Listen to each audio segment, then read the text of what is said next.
হরে কৃষ্ণ। সুধী বৈষ্ণব ভক্তবৃন্দ, পুনর্স আপনাদের সবাইকে কৃষ্ণ কৃপাশ্রী সুরেশ চ্যানেলটিতে সুস্বাগত। মোহিনী একাদশী ব্রত মাহাত্ম্য।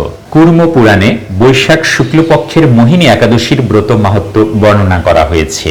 মহারাজ যুধিষ্ঠির বললেন, হে জনার্দন, বৈশাখ শুক্লপক্ষিয়া একাদশীর কি নাম, কি ফল, কি বিধি, এ সকল কথা আমার নিকট বর্ণনা করুন। উত্তরে ভগবান শ্রীকৃষ্ণ বললেন, হে ধর্মপুত্র, আপনি আমাকে যে প্রশ্ন করেছেন, পূর্বে শ্রী রামচন্দ্র বশিষ্ঠের কাছে এই একই প্রশ্ন করেছিলেন। তিনি জিজ্ঞাসা করেছিলেন, হে মুনিবর, আমি জনক নন্দিনী সীতার বিরহজনিত কারণে বহু দুঃখ পাচ্ছি, তাই একটি উত্তম ব্রতের কথা আমাকে বলুন, যার দ্বারা সর্বপাপ ক্ষয় ও সর্বদুঃখ বিনষ্ট হয়। একথা শুনে বশিষ্ঠদেব বললেন, হে রামচন্দ্র, তুমি উত্তম প্রশ্ন করেছ। যদিও তোমার নাম গ্রহণেই মানুষ পবিত্র হয়ে থাকে, তবুও লোকের মঙ্গলের জন্য তোমার কাছে সর্বশ্রেষ্ঠ ও পরম পবিত্র একটি ব্রতের কথা বলছি। বৈশাখ মাসের শুক্লপক্ষিয়া একাদশী মোহিনী নামে প্রসিদ্ধা।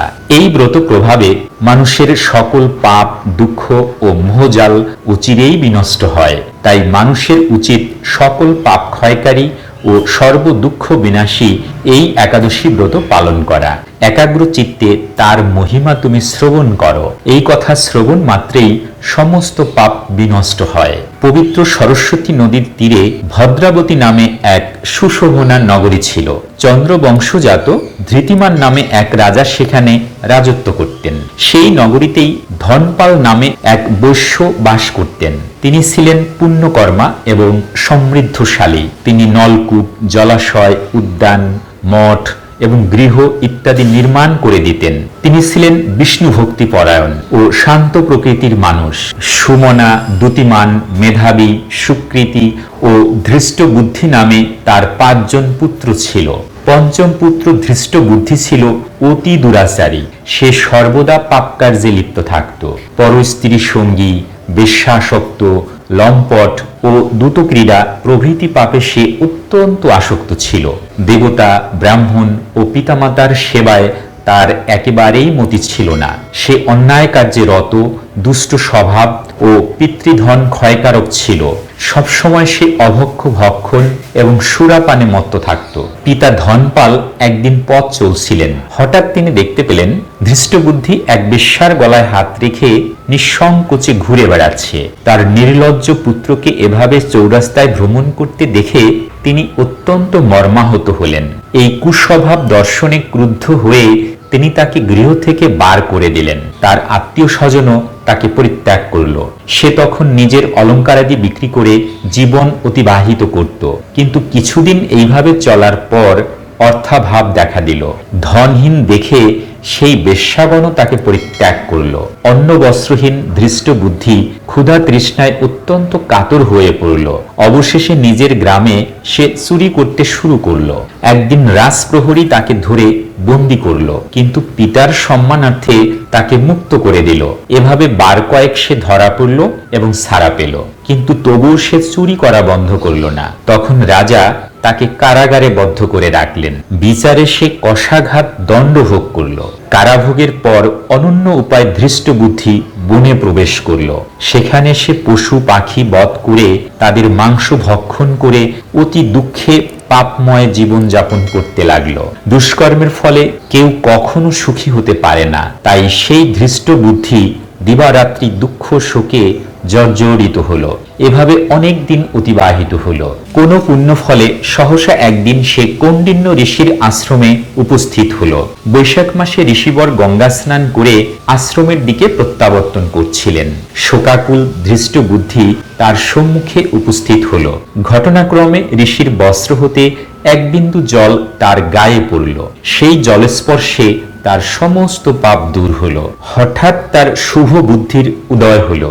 ঋষির সামনে সে কৃতাঞ্জলি পুটে প্রার্থনা করতে লাগলো, হে ঋষি শ্রেষ্ঠ, যে পুণ্য প্রভাবে আমি এই ভীষণ দুঃখ যন্ত্রণা থেকে মুক্তি লাভ করতে পারি তা কৃপা করে আমাকে বলুন।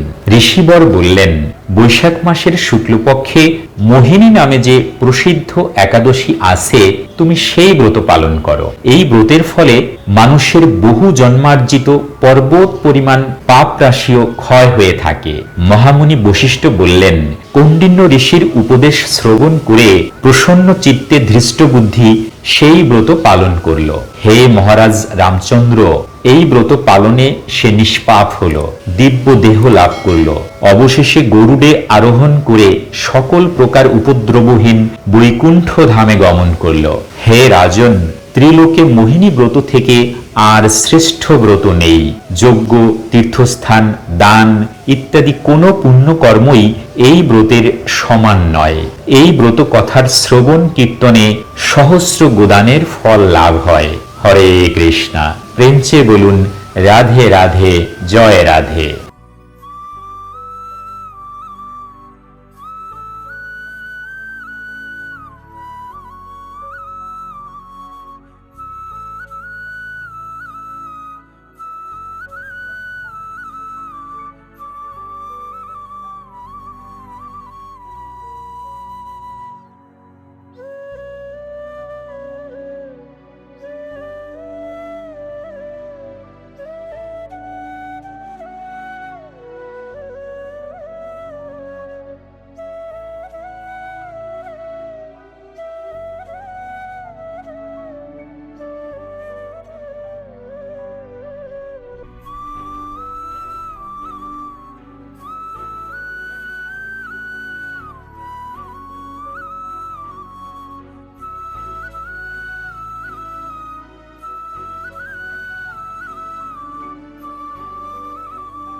এই দুর্লভ মানব জীবনকে সার্থক করে তুলতে সর্বদা কৃষ্ণ ভাবনায় সম্পৃক্ত থাকুন, ভালো চিন্তা এবং কাজ করুন।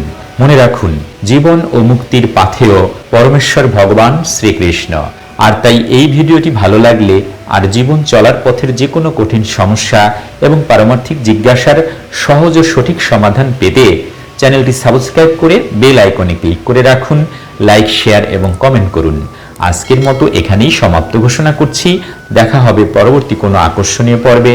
ততক্ষণ পর্যন্ত আপনারা সকলেই ভালো থাকুন, সুস্থ থাকুন। হরে কৃষ্ণ, হরি বল। প্রেমচে বলুন রাধে রাধে, জয় রাধে।